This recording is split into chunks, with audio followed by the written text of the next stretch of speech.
Yes, the Giro d'Italia, pink dreams, glorious mountains, grueling stages, and cue the record scratch, one very public meltdown involving a 21-year-old Spanish cyclist named Juan Ayuso. Stage 18, the moment we all waited for. The fans lined the roads, the Tifosi screamed their pasta-infused lungs out, and Team UAE Emirates, well, they blinked hard.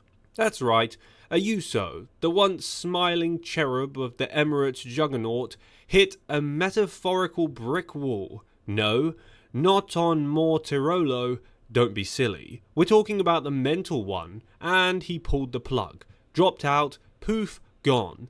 1 minute he was 4th on GC, the next he was somewhere between an espresso bar in Brescia and a therapist's waiting room. And the fans? Oh, the fans were thrilled. If by thrilled you mean setting their jerseys on fire, questioning Ayuso's DNA, and DMing Gianetti photos of their torn up cycling caps. So what did Team UAE do about this? Apologise profusely? Grovel? Reimburse plane tickets and shattered hopes? Nope. They did something far braver. They shrugged. Let's begin. 1. A nonchalant earthquake. You know who didn't blink? Mauro Gianetti, the actual overlord behind the smooth-tanned, cash-rich, podium-devouring machine that is UAE Team Emirates. While Rome metaphorically burned, Gianetti sauntered into the nearest press conference like a man who just overpaid for a Bugatti and didn't care. Quote, "Ayuso hasn't disappointed me," he declared, gazing at reporters as though they'd asked if he preferred still or sparkling water. Oh, okay. Good to know we're setting the bar nice and low. Yes, according to Team UAE's grand poobah of communications, science, and stop asking about Tadej, Juan Ayuso, collapsing in the biggest race of his career after being hyped for months, was not a disappointment. No, just another Tuesday. Quote, "When you don't feel well on one of the hardest stages of a Grand Tour, it's never easy to recover from it," Gianetti added. The good old "he just didn't feel well" approach. A classic, almost elegant in his sheer simplicity. Are we talking about a Euro stage or an 8th grader calling in sick before a maths test? Now don't get us wrong, we respect the effort. Ayuso's been grinding all season, racing hard, winning here and there, giving interviews in 5 languages because apparently being just a cyclist isn't enough anymore. But if you think that the fans were buying that excuse, well, they weren't. 2. How to upset a fan base in one easy step.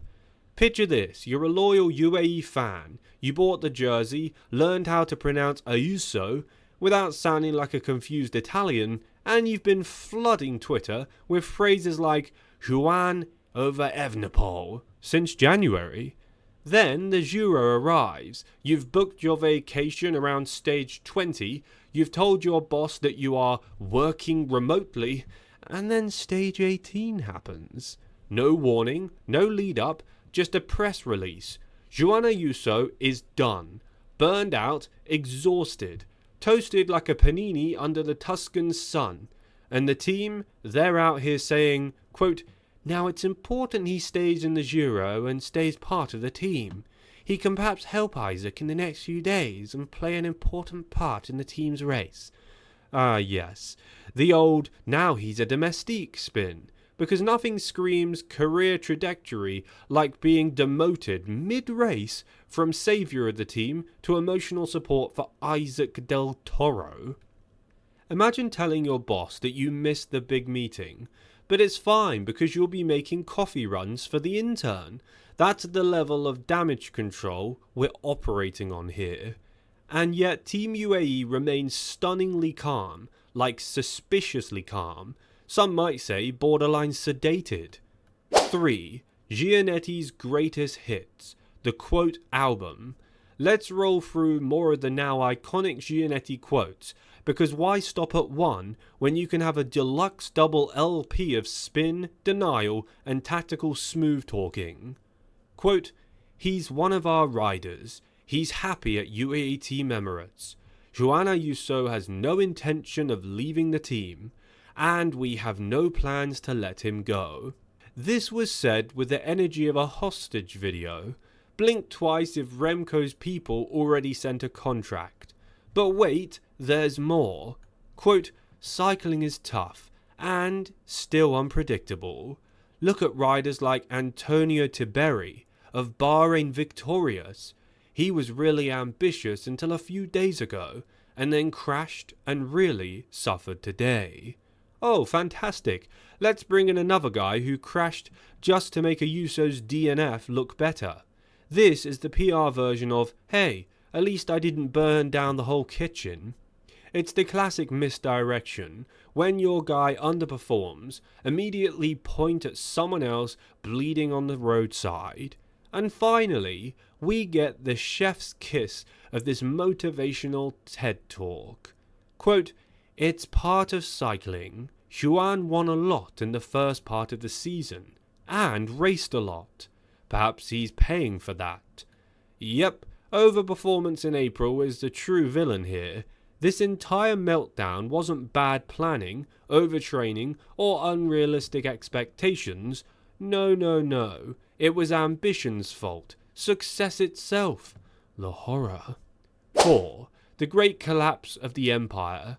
Let's not sugarcoat this. Team UAE was supposed to dominate the 2025 Euro. Tadej Pogačar, not here. Remco Evenepoel, elsewhere. Roglic, shopping for real estate. Vingegaard, still made of gauze and hope.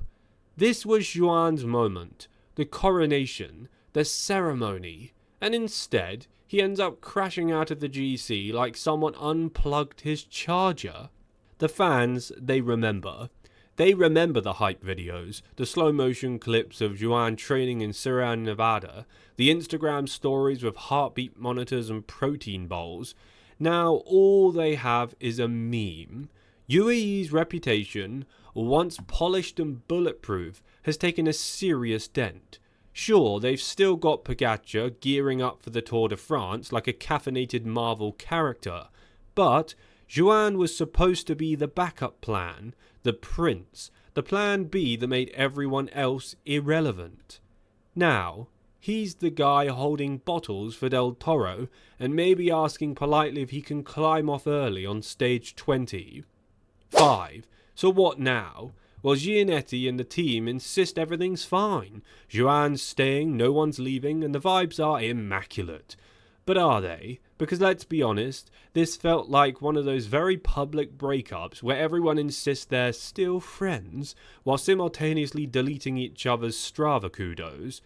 You don't say stuff like, quote, "Juan Ayuso has no intentions of leaving the team, and we have no plans to let him go," unless you're very aware that people think he's leaving.